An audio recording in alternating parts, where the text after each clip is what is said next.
सर्वेभ्यः नमो नमः।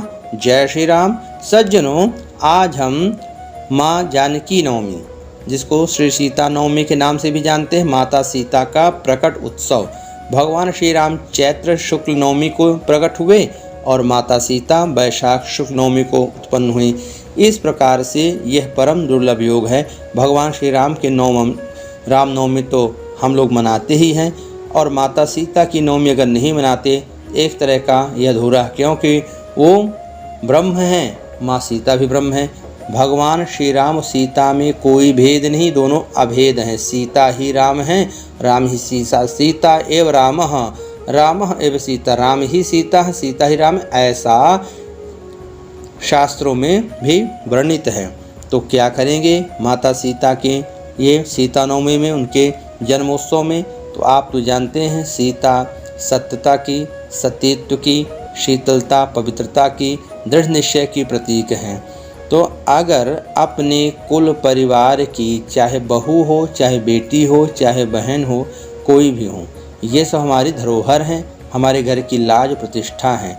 तो जिस प्रकार से माता सीता ने अपने दोनों कुल की लाज प्रतिष्ठा को बचाया, रावण की यातना का कोई प्रभाव नहीं पड़ा, तो माता सीता का जन्मोत्सव मनाने का यही प्रभाव होता है कि हमारे घर की बहन बेटियों में कभी कोई कुविचार नहीं आता, वो कुपंथ में नहीं जा सकती, दृढ़मति, दृढ़ निश्चय की धनी होती हैं। आजकल तो यह ऐसी हवा ही चल रही है कि हमारे घर की लड़कियां मनमाने ढंग से विवाह इत्यादि का कार्य करने लगी हैं, उसमें बालक भी पीछे नहीं हैं।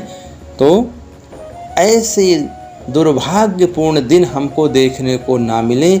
माँ सीता के जन्मोत्सव का आप लाभ उठाएं।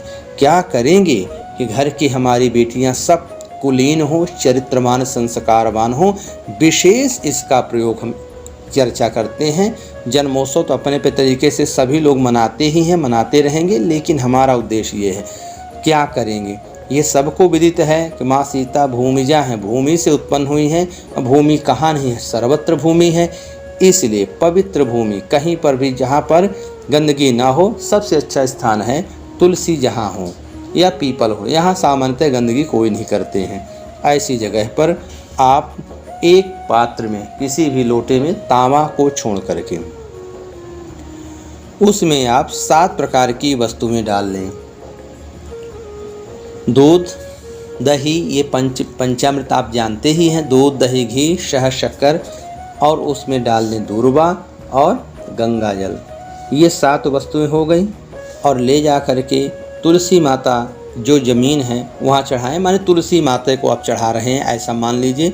और चढ़ाते समय ओम भूमिजायै नमः, ओम राम वल्लभायै नमः, ओम जनक सुतायै नमः, इन 3 मंत्रों का मन में या बोल के उच्चारण करते रहें और जल की धारा गिराते रहें। जो आपने बनाया है 7 प्रकार की वस्तुएं डाल के वो पंचामृत, और उस मिट्टी, जिस मिट्टी पे आपने डाला है, उस मिट्टी की 7 छोटी छोटी डलियां चने के दाने के बराबर आप ले सकते हैं, और ले करके उनको सुखा लें, घर में सुरक्षित रख लें, सूख जाएं। और उस सूखे मिट्टी के गोलियों को आप अपने पर्श में, अपने भंडार में, अपने पूजा कक्ष में और बिटिया के शयन कक्ष में रख दें। इसका प्रभाव ये माने कि माँ सीता का ही वास आपके घर में है, आपके पुत्री के साथ में है। वही चरित्रता, शीतलता, पवित्रता उसके मन भाव में सदा बना रहेगा। दूसरी बात ये भी आपको विदित है कि माँ सीता ने अग्नि में वास किया था और उनका छाया तो रावण के यहाँ गया था, ये भी आप लोगों को विदित हैं। तो घर में अपने यहाँ किसी प्रकार की आकस्मिक दुर्घटनाएं ना हों, इससे दुर्घटनाओं से रोकथाम होती है। तो क्या करते हैं, इस दिन कोई तांबे का सिक्का लेकर के और उसको तुलसी के चौरे में, जहाँ तुलसी का पौधा है, वहाँ दबा देते हैं, और उसको अगले वर्ष निकाल करके अपने खजाने में, जहाँ पैसा या आभूषण रखते हैं वहाँ रख लेते हैं। तो हमारे घर में आकस्मिक दुर्घटना, आग लग जाना, चोरी हो जाना, ऐसी वारदातें नहीं होती हैं। घर परिवार सुरक्षित रहता है। फिर माता सीता की स्तुति करना, भगवान श्री राम की स्तुति करना, उनको पंचामृत स्नान कराना, ये पूजन विधि आपको सबको विदित ही है। आपको हम ये प्रयोग बस बताने की कोशिश कर रहे थे कि इस प्रयोग के माध्यम से अपनी बहन बेटियों को हम सतमार्ग की शिक्षा दे सकें, उनको राह मिला सकें। कुछ बहन बेटियां ऐसी भी हैं जो पूजा पाठ में विश्वास नहीं करती हैं, उनके मन में ये रहता है कि कर्म ही सब कुछ है, कर्म में सब कुछ होता है। दूसरे आदि धर्मों की चर्चा करके और वो अपने माता पिता से बात करने लगती हैं कि वो लोग कुछ नहीं करते तो उनका क्या बिगड़ गया है या कहाँ वो पीछे। ऐसी बातें सुनने में बहुधा आती हैं, बहुत लोगों सुना जाता है। ऐसे हठ स्वभाव, जिद्दी स्वभाव वाली कन्याओं के लिए आपको एक प्रयोग बताते हैं जिनके स्वभाव में सौम्यता आ जाए, पवित्रता आ जाए और वो परिवार के अनुकूल हो जाएं, और जो विवाहित महिलाएं हैं वो पति के अनुकूल हो जाएं। कहा भी गया है, पति अनुकूल सदा रह सीता, शोभा खान सुशील विनीता।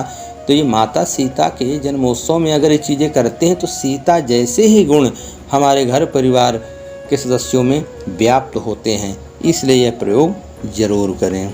क्या करेंगे, आप कांसे का पात्र ले लीजिए, उसमें दूध, शक्कर और तुलसी के 9 पत्ते डाल करके और ओम श्री सीता रामचंद्राभ्याम नमः इसका 11 बार बोल करके उस जल में फूंक मारिए। और फूंक मारने के बाद जो हठ स्वभाव के हमारी बालिकाएं हैं, बहन बेटियां, बहू कोई भी हैं, उनके बिस्तर के नीचे इस जल को रख दें। रात भर रखा रहेगा। दूसरे दिन उस जल में जो तुलसी की पत्ती हैं उनको कह दें कि वो निगल जाएं, चबाना नहीं है, सीधे से निगल जाना है और जल से स्नान कर लेना है। यह देखेंगे उनके जीवन में कितनी पवित्रता, कितनी सौम्यता आती है। यह करके आप स्वयं देखें, माँ सीता की कृपा के पात्र बने। अगले वीडियो में आपके लिए नई बातें लेकर के आएंगे। माँ जानकी और हमारे राघव हनुमंत जी के साथ सदा आपके घर में वास हो, उनकी कृपा बरसती रहे, इसी आशा के साथ जय श्री राम। जानकी मैया की जय हो। धन्यवाद।